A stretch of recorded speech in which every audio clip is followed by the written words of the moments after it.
Chapter 3. Nothing happened. There was no sign of any magic.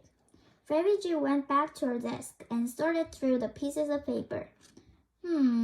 She said, very creative. And now for your tiara points. We all sat up sharply. Tiara points? That's right, Fairy G gave us an odd kind of smile. Queen Gloriana has asked me to give 100 tiara points to the princess who has asked the most thoughtful and unselfish wish. I could feel my eyes popping out of my head. 100 points? That would mean... Exactly. Fairy G knew what I was thinking. Me and every other princess in the class.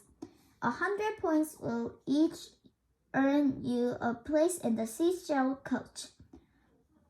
But that's not fair. Princess Eglantine was bright red in her face.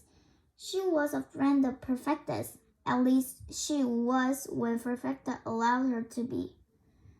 That's so not fair. I never had wished for curly blonde hair if I'd known that. Have I told that Fairy G is big?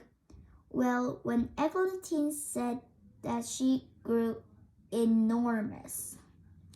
And she looked so scary, I would have died under the table if I hadn't been too frightened to move.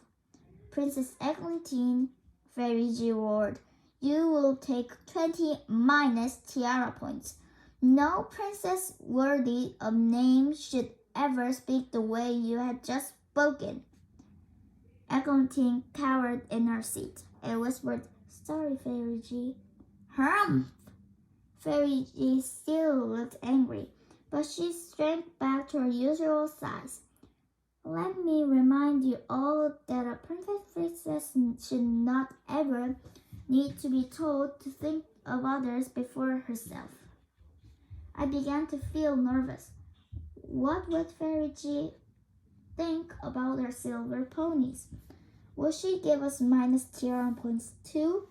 Now, Fairy G said firmly, it's time to announce the winner.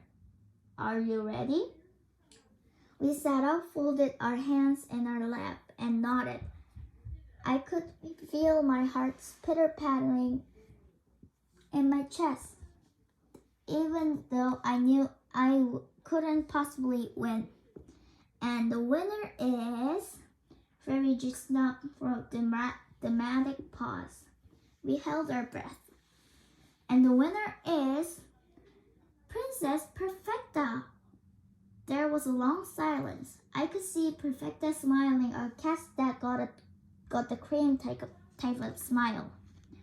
Princess Perfecta, please read your winning wish out of the class. Princess Fairy G said, handing Perfecta back her piece of paper. Perfecta stood up. I wish not for a perfect face, but a truthful heart and perfect grace, she said in a sing-song voice. Behind me, Alice gasped loudly. What is it? I whispered back. She's a cheat, she hissed. Silence, boomed Fairy G. But it was so odd. She gave Alice a sly little wink. Now, class dismissed. Your wishes will be waiting for you in the great hall. Fairy G went on. She smiled a huge smile at Perfecta.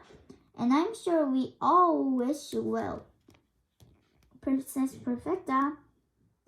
And do enjoy your wish and your ride in the seashell coach. We scrambled out of the classroom. We tried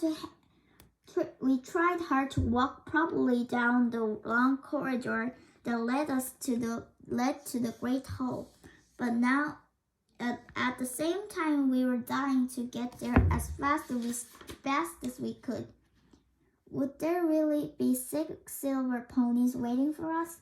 I couldn't wait. As we scuttled along, Alice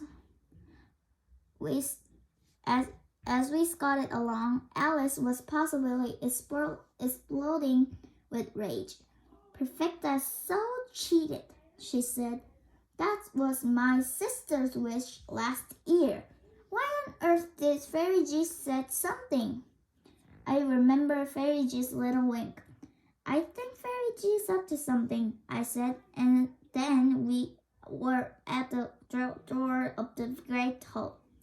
It was amazing.